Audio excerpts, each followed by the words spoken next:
Hola people, konnichiwa. Bagian bersama Selvian di channelnya Kudetek.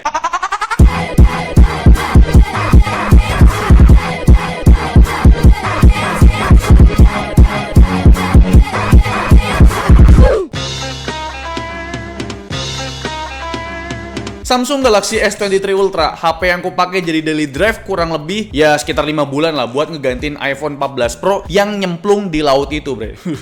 Kocak banget sih anjir itu. Ya rusak karena di bawah nyelam air laut gitu. Ya iyalah air laut, cok, ya pasti rusak gitu.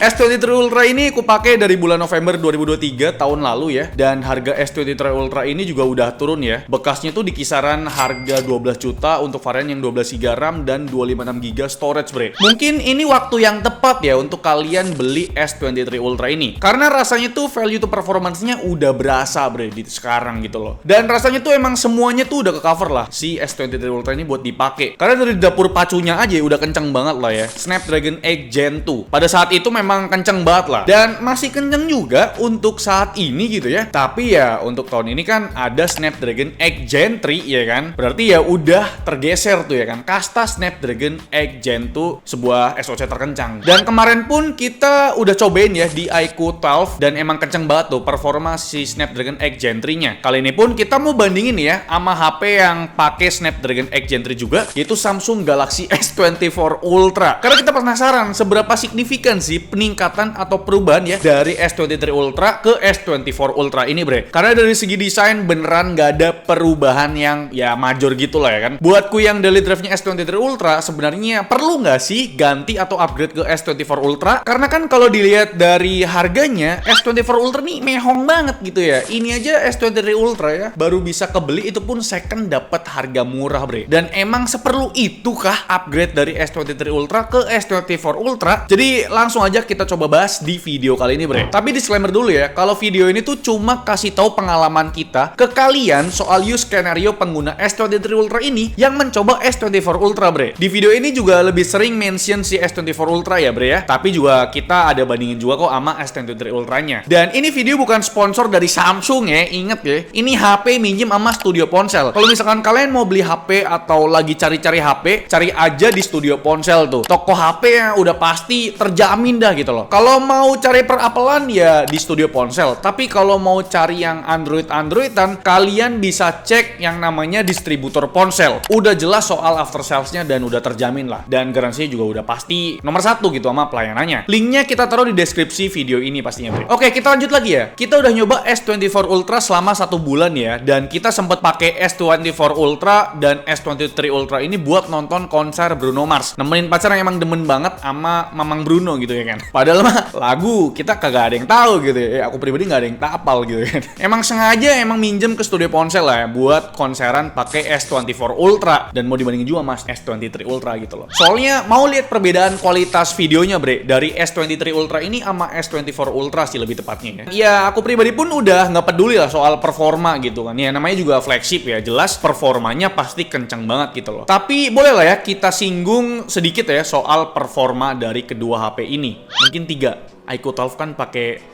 8 Gen 3 gitu. Di Antutu 10, skor dari Snapdragon 8 Gen 3 ini tembus hampir 2 juta ya, atau sekitar 1,9 juta gitu, bre. Kalau dibandingin sama S23 Ultra jelas menang jauh gitu loh. Peningkatan 8 Gen 2 ke 8 Gen 3 itu ya sekitar 23% lah, bre. Tapi kalau dibandingin sama 8 Gen 3 yang ada di iQOO 12, skor Antutu 10 dari S24 Ultra ya kalah sekitar 9%. Berarti memang iQOO 12 ini bener ya, ngejar banget yang namanya performa, bre. Kalau S24 Ultra ini ya lebih ngejar balance-nya kali ya. Dan untuk stabilitasnya, untuk keseluruhannya pun S24 Ultra kalah sama iQOO 12, bre. Stabilitas S24 Ultra tuh sekitar 54%, S23 Ultra sekitar 56%, dan iQOO 12 sekitar 60%. Tapi pas pakai kipas beda dikit lah ya. Stabilitas S24 Ultra sekitar 78%, S23 Ultra sekitar 80%, dan iQOO 12 sekitar 81%. Perbedaan sistem stability-nya emang beda-beda tipis aja ternyata. Tapi ini di pengujian Geekbench 6 malah unggul performanya si S24 Ultra ini, bre. Di single core ataupun multi core, S24 Ultra ini ini unggul sekitar 4,5% dari iQOO 12. Sedangkan S23 Ultra jelas performanya tertinggal sekitar 36% di multicore dan 12% di single core. Kalau dipakai gaming ya gimana bang? Apakah ada perbedaan? Nah ini menarik ya. Soalnya di S24 Ultra kan nggak ada chip tambahan kayak di iQOO 12 yang namanya tuh chip Q1 gitu loh. Yang ngasih fitur frame interpolasi gitu. Di video review iQOO 12 pun kita ada simulasikan betapa ngaruhnya ya chip Q1 buat gaming. Sedangkan di S24 Ultra ini ya performanya ya organik aja tanpa ada tambahan apapun gitu. Kita coba main 2 game aja Main Car X Street selama 30 menit di grafik rata kanan dapat di kisaran 35 sampai 45 fps. Dan lagi-lagi emang game ini tuh belum begitu optimal Di beberapa scene kayak di kota yang banyak gedungnya pasti bakal turun FPS-nya ke 30 sampai 40 fps gitu. Tapi kalau di pegunungan atau yang objeknya nggak banyak sebenarnya bisa nyentuh sampai 60 fps Dan buat baterainya main 30 menit tuh berkurang sekitar 13%. Untuk suhu permukaan layar dan bagian belakang ya mirip-mirip lah. Pas kita main di indoor pakai AC itu suhu rata-ratanya sekitar 40 sampai 42 derajat Celcius. Kalau di bagian belakang ya mirip-mirip lah. Ada penurunan sedikit di kisaran 0,5 derajat Celcius. Dan ternyata performa S23 Ultra pun mirip loh. Main di grafik yang sama selama 30 menit dapat rata-rata di kisaran 37 sampai 42 fps. Ya emang beda 3 fps sih. Main 30 menit baterai berkurang 14% Beda tipis lah ya. Tapi suhunya tuh lebih tinggi nih. Suhu permukaan layar dan bagian belakang tuh sekitaran 42 sampai 44 derajat Celcius. Dan di bagian belakang tuh sekitar 40 sampai 43 derajat Celcius. Emang 8 Gen 2 di S23 Ultra nih berusaha nge-push performanya banget sih ya. Next di game kedua ada Genshin Impact. Kita main 1 jam dengan skenario jalan-jalan sama lawan musuh tipis-tipis lah. Pakai grafik rata kanan juga alias high. Rata-rata tuh dapat kisaran 55 fps stabil ya kalau dilihat dari chart grafiknya. Oke sih ini ya. Main 1 jam masih bisa mempertahankan FPS-nya Buat baterainya main 1 jam tuh berkurang sekitar 24%. Berarti main 30 menit sekitar 12% lah berkurangnya. Dan buat suhunya main di kondisi yang sama di indoor pakai AC, suhu permukaan layar dan bagian belakang mirip-mirip lah sekitar 40 sampai 42 derajat Celcius Kalau dibilang panas ya karena memang HP ini nggak punya kipas pembuangan. Jadi pembuangan panasnya jelas dari tangan kalian Jadi disarankan sih mainnya pakai caching ya biar pembuangan panasnya nggak direct ke tangan kalian gitu. Dan di skenario ini pasti suhunya berbeda ketika kalian main di outdoor yang terik matahari langsung. Soalnya kita benchmark PC, laptop dan juga HP pasti di indoor pakai AC Dan di S23 Ultra gimana performanya? Main 1 jam rata-rata itu dapat di kisaran 55 fps juga. Bahkan minimumnya tuh lebih tinggi dari S24 Ultra. Tapi kalau dilihat dari chart grafiknya sih kelihatan ya banyak gundukan-gundukan yang turun di 45 fps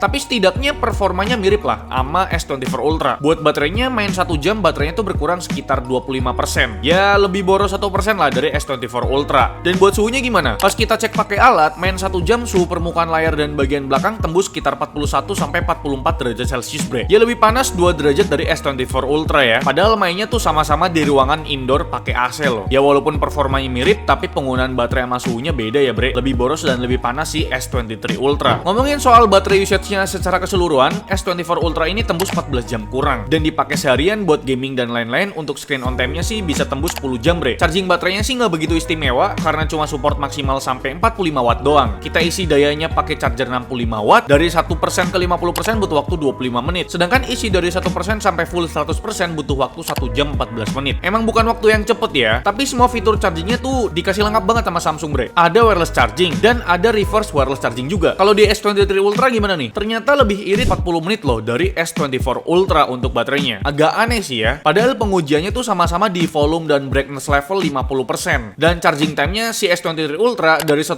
ke 50% butuh waktu 25 menit. Ya sama lah kayak S24 Ultra. Dan kalau diisi dari 1% ke 100% butuh waktu 1 jam 13 menit. Ya mirip lagi karena memang baterai dari S23 Ultra dan S24 Ultra sama-sama di 5000 mAh Support chargingnya juga sama-sama di 45 watt. Jadi ya memang nggak ada upgrade di bagian baterai dan chargingnya. Dan lanjut kita ngomongin soal fitur, pasti udah banyak banget lah ya kalau misalkan mau diulik gitu. Buat kita user PC, fitur paling menarik sih ya Samsung DeX dan PhoneLink ya, yang emang udah lama hadir di seri flagshipnya Samsung. Kalau nggak salah tuh dari tahun 2017 tuh untuk Samsung DeX. Selanjutnya mungkin soal AI ya, karena memang industri sekarang arahnya tuh udah ke AI gitu Pertama ada Circle to Search, ini juga udah hadir ya di S23 Ultra bulan Maret kemarin. Ya lumayan ngebantu sih ya, kalau misal lagi lihat sesuatu yang penting, langsung aja tekan home screen dan muncul tuh. Nah fitur AI tadi kepake juga buat ngedit foto misal ngilangin objek di background yang emang ngeganggu nih. Fotonya lagi bagus tapi ada objek yang mengganggu. Kalian tinggal tap aja objeknya terus tekan hapus, otomatis objek di belakang jadi hilang. Terus ada fitur fitur yang bisa ngisi kekosongan ya. Contohnya di foto ini kan kurang simetris. Kalian bisa buat lebih simetris lagi, nanti AI-nya bakal ngisi kekosongan background-nya, bre. Nah, kan jadi simetris nih. Dan semua fitur tadi udah ada, bre, di S23 Ultra. Tadinya kan eksklusif cuma ada di S24 Ultra kan. Jadi ini juga sih ya yang jadi pertimbanganku buat pikir-pikir lagi sih S24 Ultra ini. Upgrade nggak ya? Kayaknya enggak deh. Dan sebenarnya kita pengen fokus ke pembahasan kamera dan videonya sih, bre. Konfigurasi kameranya masih kayak S23 Ultra ya. Desain kameranya juga ya sama aja gitu ya. Kagak ada bedanya sama sekali, bre. Mungkin ya sekilas kalau ditanya ke orang awam ya jawabannya ini HP sama kok. Kagak ada bedanya. Mungkin warna doang kali ya. Padahal kalau dilihat lebih detail, lensa periskopnya S24 Ultra lebih gede dikit lah dari S23 Ultra. Lensa utama jelas 200 megapiksel lengkap sama fitur-fiturnya. Udah pasti ada OIS-nya lah. Lensa kedua ada telefoto 3 kali optical zoom tapi cuma 10 megapiksel dengan OIS-nya. Lensa ketiga ada ultra wide beresolusi 12 megapiksel, nggak ada OIS tapi ada fitur super steady video, bre. Dan yang terakhir ini nih yang jadi pembeda antara S23 Ultra dan S24 Ultra walau desain kameranya sama aja ya, yaitu lensa periskopnya. Kalau di S23 Ultra kan pakai periskop 10 kali optical zoom tapi cuma 10 megapiksel, bre. Sedangkan di S24 Ultra ini periskopnya sih cuma 5 kali optical zoom tapi lebih gede megapikselnya dari S23 Ultra, bre, yaitu 50 megapiksel lengkap dengan OIS-nya. Jadi harusnya sih hasilnya lebih detail S24 Ultra ya untuk lensa periskopnya ini. Sisanya kan gak ada perbedaan tuh antara lensa utama, lensa ultrawide, dan lensa telefotonya si S23 Ultra dan S24 Ultra. Bener-bener bedanya cuma di lensa periskopnya aja, bre. Hasil fotonya sih aku pribadi nggak begitu puas ya sama S24 Ultra, jujur aja nih. Karena ya kelihatan sama-sama aja kalau dibandingin sama S24 Ultra. Peningkatannya tuh ya emang nggak sesignifikan yang ku bayangin gitu loh. Ya ini preferensi masing-masing lah. Karena emang perbedaan lensanya cuma di periskopnya aja, bre. Di foto ini pakai lensa 10 kali zoomnya, mungkin warnanya sedikit lebih vibrant si S24 Ultra sekilas. Soal detail sih oke lah ya. S24 Ultra ini bisa ngimbangin 10 kali optical zoomnya S23 Ultra, bre. Pas di zoom lebih jauh di tulisan ini pun S24 Ultra detailnya baru kelihatan ada noise-nya dibandingkan S23 Ultra, bre. Dan di zoom 100 kali pun S24 Ultra punya detail yang lebih oke lah berkat prosesinya.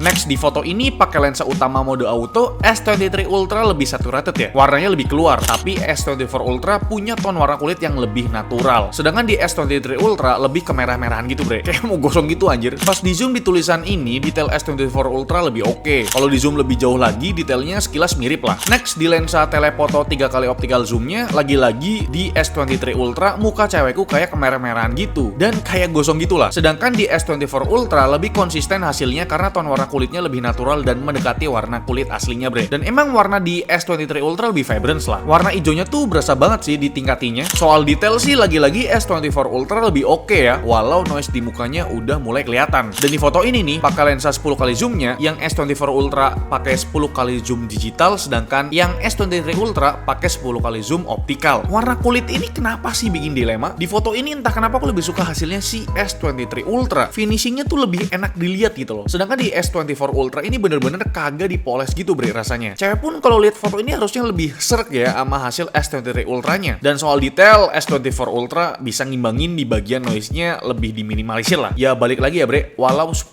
kali zoomnya si S23 Ultra udah optikal, tapi 10 kali zoom digitalnya di S24 Ultra ini kan udah 50 megapiksel berbanding 10 megapiksel, bre. Next, di portrait mode lensa utamanya, entah kenapa S23 Ultra punya tone warna yang lebih disukai oleh wanita lah. Sedangkan di S24 Ultra lebih cenderung ke natural. Soal bokeh-bokehannya sama-sama bagus lah. Cropping di bagian rambut-rambutnya juga udah sama-sama mendekati sempurna lah. Soal detail pun udah sama-sama bagus. Di foto ini pun demikian ya. Tapi di croppingan rambutnya kelihatan processingnya S24 Ultra lebih bagus, bre. Dan soal detail di foto ini, S24 Ultra lebih tajam ya. Rambut-rambut halus di sekitar pipi lebih kelihatan dibandingkan S23 Ultra.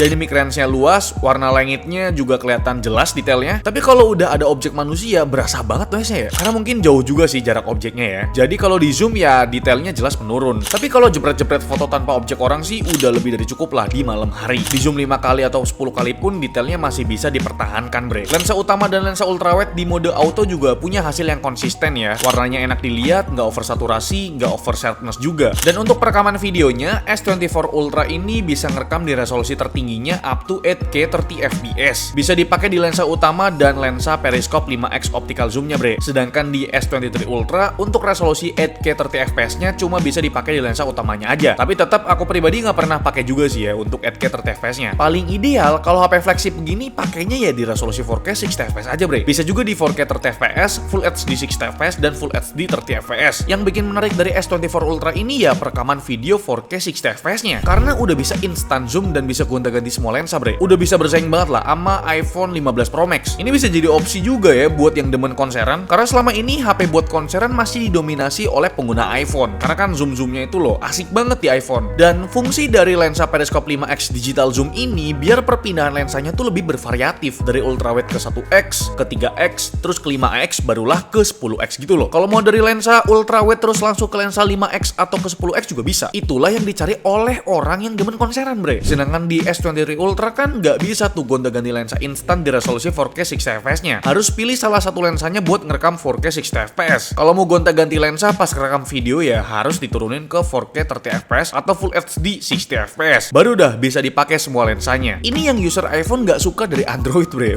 Dan untuk hasilnya sih berasa ya peningkatan zoomnya. 10 kali digital zoom di S24 Ultra ini detailnya lebih oke loh dari 10 kali optical zoom yang ada di S23 Ultra. Walau udah di zoom 10 kali pun detail dari S24 Ultra lebih bagus dari S23 Ultra. Tapi kalau dibandingin lensa telefoto 3x-nya ya mirip-mirip kok detailnya. Karena kan emang nggak ada peningkatan dari S23 Ultra ke S24 Ultra, bre, untuk lensa telefoto 3 kalinya. Oke, ini dia untuk kualitas perekaman menggunakan kamera belakang dari S23 dan S24 Ultra.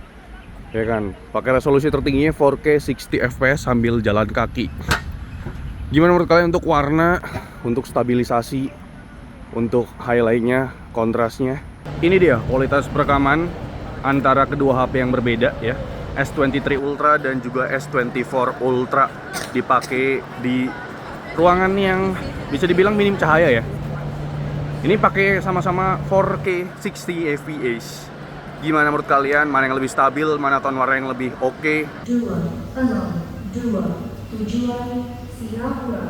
Dipersilakan naik ke pesawat udara melalui pintu F4. Terima kasih. Your attention please, passengers of Indonesia Air Asia on flight number QZ2622 Singapore.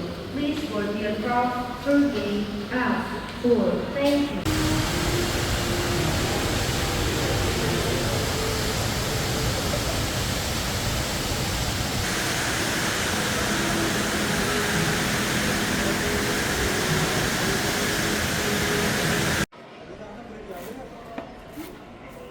Ini perekaman portrait video 4K 30 fps. Jadi belakangnya blur tuh. Dan bisa ganti-ganti lensa nih, lensa 1, ini lensa 2. Ini lensa 1. Nah, anjir bagus banget ya.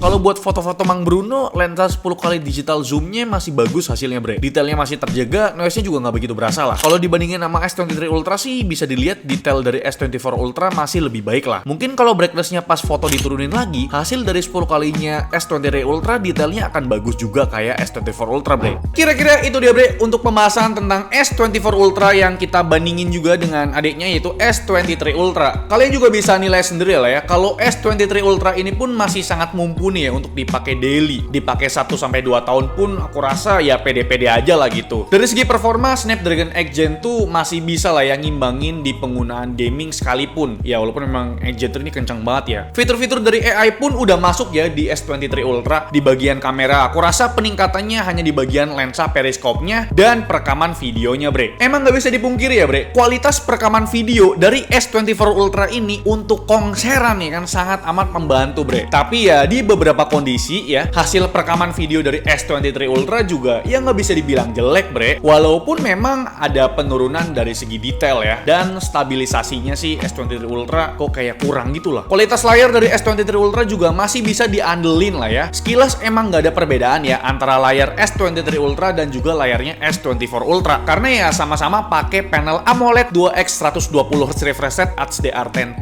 Tapi ya di S24 Ultra udah upgrade panelnya, yaitu LTPO AMOLED 2X yang diklaim lebih hemat daya dan punya tingkat responsivitas lebih baik daripada panelnya S23 Ultra bre. Tapi mengingat harga S23 Ultra kalau kalian cari yang bekasnya tuh udah turun banget ya bre. Barunya tuh dulu sekitar 22 juta, sekarang tuh kalian udah bisa dapetin di sekitaran 12 juta untuk varian RAM yang 12GB dan 256GB storage. Ya bisa jadi opsi kalian lah ya untuk mencoba mantan flagshipnya dari Samsung. Ya walaupun mantan flagship 1 tahun yang lalu lah ya, S23 Ultra ini masih worth it lah menurutku. Aku rasa ya yang udah punya S23 Ultra nggak perlu banget lah ya upgrade ke S24 Ultra bre. Tapi kalau misalkan kalian emang anaknya kongseran banget nih ya, S24 Ultra ini sangat menarik dan sangat worth it untuk kalian beli. Kamera dan perekaman videonya tuh sangat mumpuni, bahkan untuk dipakai ngonten sekalipun. Dan buat kalian yang mau beli S24 Ultra atau HP Android lainnya, kita saranin ya untuk beli di distributor ponsel bre. Atau kalian yang lagi cari produk-produk Apple, iPhone, iPad dan lain sebagainya, kalian bisa cek Studio Ponsel yang udah terjamin after sales-nya, garansinya dan kualitasnya bre. Distributor ponsel dan Studio Ponsel tuh ada di Tokopedia, Shopee dan juga TikTok ya. Kalian bisa cek aja langsung tokonya, linknya ada di deskripsi video ini bre. Jadi gimana menurut kalian mengenai kedua HP ini ya? Perlukah kalian upgrade dari S23 Ultra ke S24 Ultra atau cukup stay aja di S23 Ultra sampai 2 tahun ke depan? Coba dah tulis di kolom komentar bre. Jadi itu dia videonya, gimana menurut kalian? Coba tulis di kolom komentar, like video ini kalau kalian suka,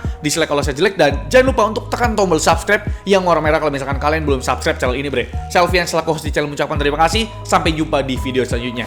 Bye bye.